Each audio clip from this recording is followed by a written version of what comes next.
नमस्कार। मैं डॉक्टर रेनू अरोड़ा आपके सामने आज फिर से उपस्थित हूँ कुछ नए विचार, कुछ नई भावनाएं लेकर। हर किसी की ज़िंदगी में फेल्योर आता है और जब इंसान फेल होता है तो जानते हैं क्या होता है, हम लोग हताश हो जाते हैं। क्योंकि किसी को भी ये पसंद नहीं कि कोई अपनी पढ़ाई में फ़ेल हो, कोई अपने प्रोजेक्ट में फ़ेल हो, कोई अपने वेंचर में फ़ेल हो। पर निराशा और हताशा ये एक बड़ी आम बात है जो हम सब लोगों को हो जाती है। लेकिन अगर हम बिना हिम्मत हारे अपना काम करेंगे, पसंद करेंगे, जिस काम को हम पसंद करते हैं उस काम को बिना हिम्मत हारे करेंगे तो हम सबसे बेहतरीन प्रदर्शन दुनिया का कर पाएंगे। पर ऐसा करना लगता है कई बार असंभव। दुनिया में जो लोग सक्सेसफुल हुए, कभी आप उनकी स्टोरीज पढ़कर देखना कि क्या वो ज़िंदगी में कभी असफल नहीं हुए। बिना असफल हुए वो कैसे सफलता की सीढ़ियाँ पहुँचे।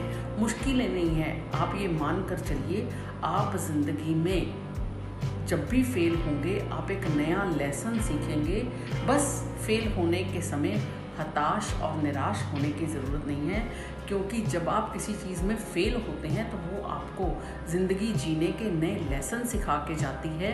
क्योंकि फेल्योर जो है, आप इसको एक गॉड ब्लेसिंग की तरह लीजिए कि अगर आप किसी वेंचर में फ़ेल हो रहे हैं तो दोबारा जब आप कोई काम करेंगे तो उस गलती को ताउम्र याद रखेंगे। तो जब आप ताउम्र किसी गलती को याद रखेंगे तो अगली बार आपको असफलता का सामना नहीं करना पड़ेगा। फेल्योर आपको आने वाली सफलता के लिए तैयार करता है।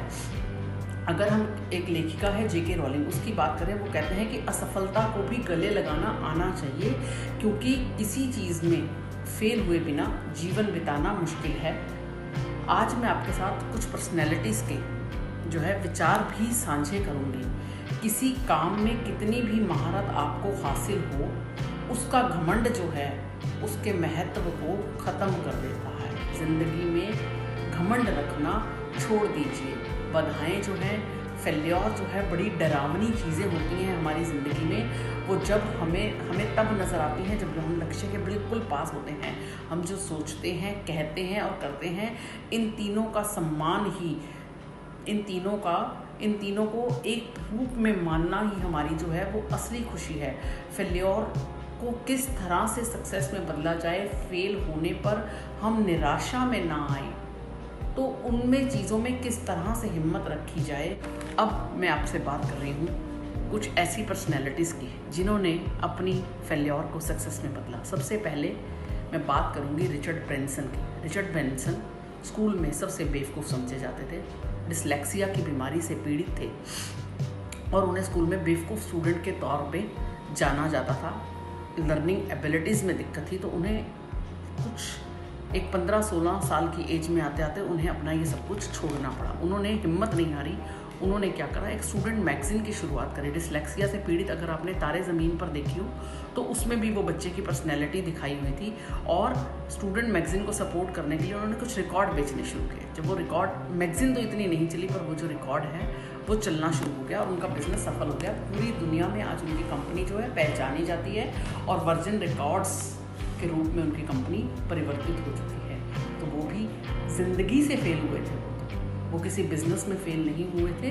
उनको ऊपर वाले की तरफ से कुछ ऐसी बीमारी मिली थी जिसमें उनकी सोचना और समझना या चीज़ों को आइडेंटिफाई करने में उन्हें दिक्कत होती थी। इसी तरह से अब मैं दूसरे एक लड़की का एग्जाम्पल आपको देने जा रही हूँ, रेहाना। उसको होमवर्क पसंद नहीं था, स्कूल जाना पसंद नहीं था, उसको सिर्फ और सिर्फ गाना पसंद था। तो वो क्या कहते थे कि जब आप गा सकते हैं, खेल सकते हैं, होमवर्क छोड़कर कुछ भी दूसरा कर सकते हैं तो वो क्यों ना करें। तो उसे स्कूल जाना बड़ा मुश्किल लगता था। उसने अपनी पहली रिकॉर्डिंग जो डील है वो भी 16 साल की उम्र में साइन करी, जिस उम्र में हमारे माँ बाप, हमारे बच्चे कहते हैं कि भैया हमने इसमें काम नहीं करना। तो आज जो मोदी जी ने नई एजुकेशन पॉलिसी बनाई, आज जो चीज़ों में चेंज आया वो इसी वजह से आया कि बच्चों की इंटरनल स्किल्स को पहचानना बड़ा ज़रूरी है। पढ़ाई ज़रूरी है, बट अगर इंटरनल स्किल्स में कहीं वो बहुत अच्छे हैं और उनको कुछ थोड़ा सा पुशअप देकर हम उनको आगे कर सकते हैं, तो उस न्यू एजुकेशन पॉलिसी में ये सब चीज़ें आई हैं। तो मैं बात कर रही थी इनकी रेहाना की, कि रेहाना ने भी 16 साल की उम्र में अपनी पहली सिंगिंग डील फाइल करी, स्कूल को छोड़ा, स्कूल ड्रॉप कर दिया और कई हिट स्टूडियो में इन्होंने काम किया। इसके बाद है हॉलीवुड लेजेंड टीम की मैं बात करूंगी। क्रूज, टॉम क्रूज का नाम आपने सुना होगा। ये अपने वयस्क होने तक पढ़ नहीं पाए थे, इनका रीज़न भी डिसलेक्सिया था, पर उन्होंने टीचर के प्रोत्साहन में हाई स्कूल के प्रोडक्शन में काम किया और आज एक्टिंग को अपना पैशन बनाकर कहाँ से कहाँ पहुँच गए। मुसीबतें किसकी ज़िंदगी में नहीं हैं, जो ऊंचा पहुँचा है तो क्या वो भी ऐसे ही पहुँचा है? नहीं पहुँचा। तो आज जो नई एजुकेशन पॉलिसी में हमारे सुधार आए वो बड़े ज़रूरी थे। आज के समय को देखते हुए, बच्चों में जो बीमारियां उत्पन्न हो रही हैं उनको देखते हुए। इसी तरह डायसन 5000 बार फेल हुए पर फिर भी उन्होंने हार नहीं मानी। तो मुद्दा यहाँ पर यही है कि ज़िंदगी में सबको सब कुछ नहीं मिलता है। आज हमारी नई एजुकेशन पॉलिसी में इतने बड़े परिवर्तन हुए हैं। 6th से समझा जा रहा है कि हम वोकेशनल एजुकेशन को शामिल करें। वोकेशनल एजुकेशन का मतलब है कि बच्चे की जो स्किलिंग है वो स्कूल में ही तराशी जाए, ना कि सिर्फ उसे किताबी कीड़ा बनाया जाए। अगर उसको रिसर्च का शौक है तो उसे 6th से ही रिसर्च में डाल दिया जाए। समझ आए बच्चे को, अपनी नेशनल लैंग्वेज से जोड़ा जाए। हम अपनी नेशनल लैंग्वेज छोड़ के हम इंग्लिश के पीछे भाग रहे थे, अब कंपलसरी कर दिया गया है कि 1st to लेकर 5th तक हमें बच्चे को अपनी रीजनल लैंग्वेज और नेशनल लैंग्वेज पढ़ानी ज़रूरी है। इंग्लिश को सेकंड सब्जेक्ट कर दिया गया है। मैं मानती हूँ पूरी दुनिया में इंग्लिश का बोलबाला है, तो क्या हम लोगों को इतनी देर लगेगी हम हिंदी को पीछे रख सकें? तो फिर मैं वही आती हूँ कि फेल्योर सक्सेस में बदली जा सकती है। फेल होने पर आप निराशा में मत आएँ।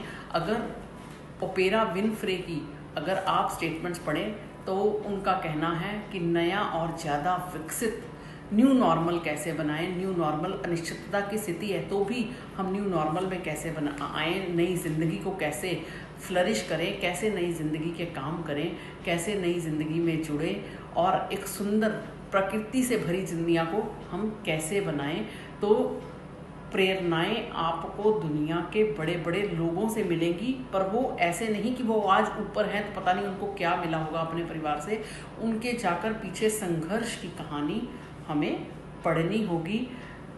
बहुत अच्छा है कि नई एजुकेशन पॉलिसी जो है आ गई है, तो इसमें बड़ी सारी चीज़ों के सुधारों की जो चीज़ें दी गई हैं तो अवश्य ही हमारे बच्चों को भी हेल्प करेंगी, हमारे जो पेरेंट्स हैं उनको भी हेल्प करेगी। तो फेल्योर को किसी भी हालत में अपने दिल पर मत लें। इन्हीं शब्दों के साथ मैं अपनी वाणी को विराम दूंगी। अगर आपको मेरी वीडियोस पसंद आ रही हैं तो इसे अन्य लोगों के साथ शेयर करना ना भूलें। चैनल सब्सक्राइब नहीं किया है तो आप कर लीजिए चैनल सब्सक्राइब। आपको रोज़ नई नई वीडियोस मिलती रहेंगी। धन्यवाद।